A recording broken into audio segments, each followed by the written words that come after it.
seluruh dari bagian tubuhnya ini jatuh, kena tebasan. Cuman yang tersisa hanyalah kulit. Hanya kulitnya saja. Jadi subhanallah, coba kita bayangkan, ya berarti sudah putus. Hanya bersambung kulitnya saja. Maka datang kepada Rasulullah, ya Rasulullah, ya Rasulullah, ya Rasulullah, aku kena tebasan ya Rasulullah.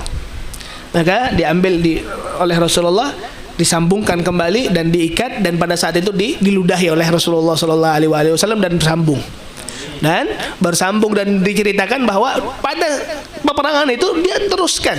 Ketika sudah tersambung, ketika dia baik, berangkat lagi.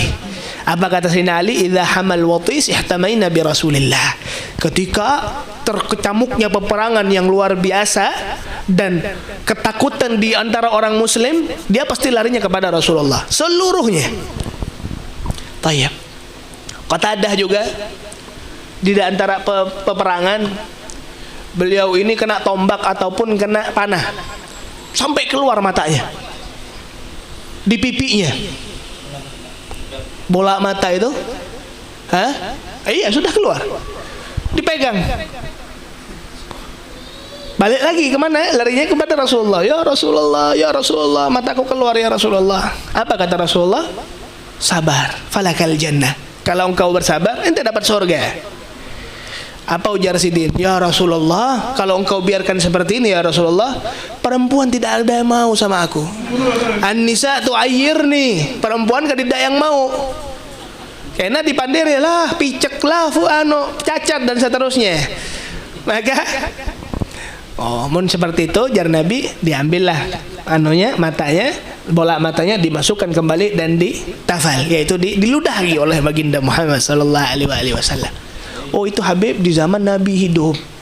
Jelas Sayyidina Abdullah bin Abbas menjadi seorang faqih besar karena liurnya Rasulullah yang pertama kali beliau cicipi. Beliau ataupun yang bersambung kepada tubuhnya Sayyidina Abdullah bin Abbas. Karena kenapa? Sampai adanya alasan sehingga kita mengerti sekarang, dan alhamdulillah saya ceritakan bahwa sebab kepintaran dan kepandaian Abdullah bin Abbas karena liurnya Rasulullah. Karena pada saat itu sahabat-sahabat itu pada iri semua. Karena apa? Abdullah bin Abbas ini ketika diceritakan satu permasalahan yang ada di zaman jahiliyah, dia tahu. Seakan-akan Allah berikan ilmu yang sangat dahsyat kepada Abdullah bin Abbas karena liurnya tadi. Dan Abdullah bin Abbas mengatakan liurnya Rasulullah yang pertama kali aku rasakan. Subhanallah. Habib bagaimana? Itu kan cerita seperti ini nih Beb. Kan Rasulullah sudah kadidak Beb. Maksud ulun, coba kita lihat. Ada seorang wali besar yang beliau adalah seseorang yang paling bodoh. Ketika di pengajian pasti dia dikatakan apa? Sama gurunya sendiri, ya ablah. Hei orang bodoh. Gurunya yang ngomong. Berarti apa?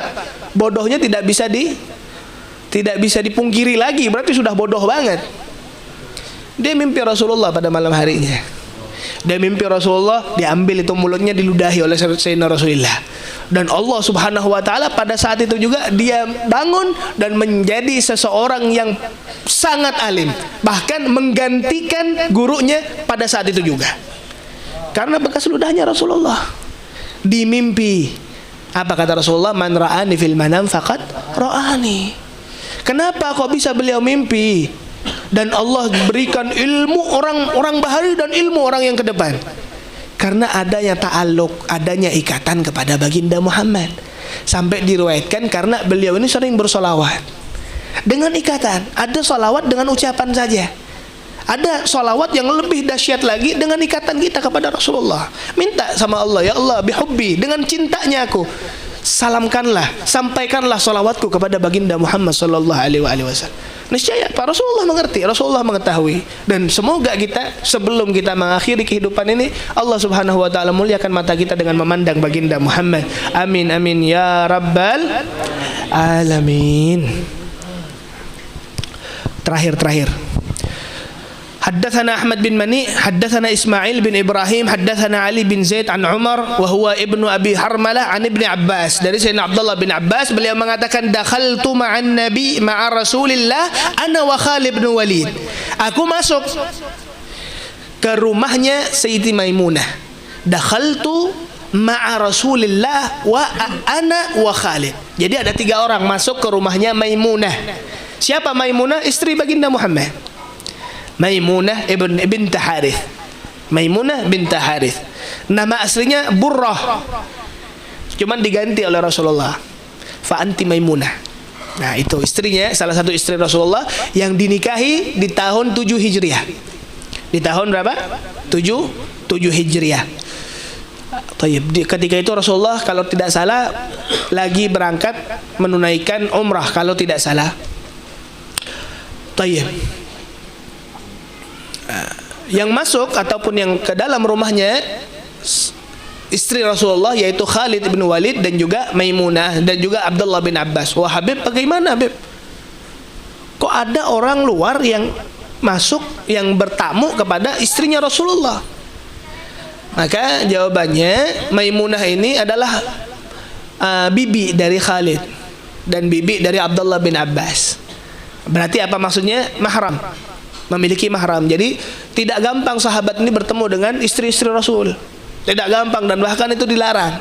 Cuman ketika adanya perkara-perkara hadis-hadis yang menerangkan tentang ada beberapa sahabat bertemu dengan istri Nabi, berarti apa? Itu adalah mahram, kekeluargaan. Jelas ini ponakan sendiri. Tayyib.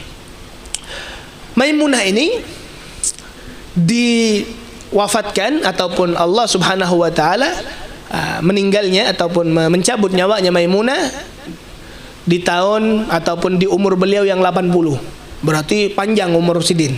80 umurnya baru meninggal. Di khilafah pada saat itu kepemimpinan Yazid. Dimakamkan di Sarif. Dimakamkan di mana? Di Sarif. Sarif ini tempat di antara Madinah dan Makkah. Dan di situ makamnya dibangunkan kubah dan dibangunkan masjid. Jadi dibangunkan kubah dan masjid dan sampai pada saat itu sahabat menziarahi kuburannya. Apa maksudnya, Beb?